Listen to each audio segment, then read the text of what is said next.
大家嚟到東涌，除咗諗到行Outlet同埋搭纜車之外，有冇諗過落樓幾分鐘就到地鐵站呢？呢度就係東堤灣畔，而家帶大家上去睇下啦。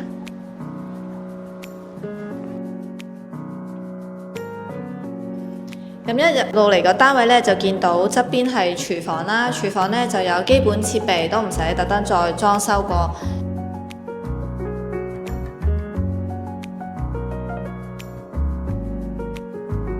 咁嚟到客飯廳呢，你見到單位都係全屋裝修過嘅。咁有個大窗啦，景觀都係非常之開揚。另外仲有對流窗添。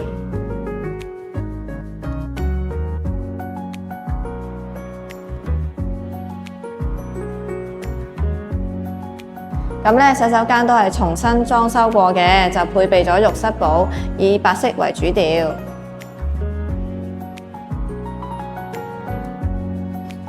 咁嚟到房間咧，你見到咧都係非常之大嘅，因為呢個單位咧總面積係實用592尺，係屬於東堤灣畔最大嘅兩房則嚟㗎。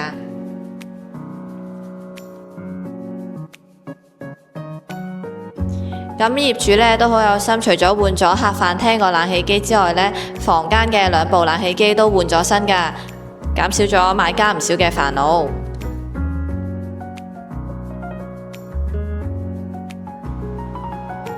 咁大家睇完呢個單位鍾唔鍾意呢？獨家盤嚟嘅喎，好搶手㗎，有興趣就快啲聯絡我約睇啦。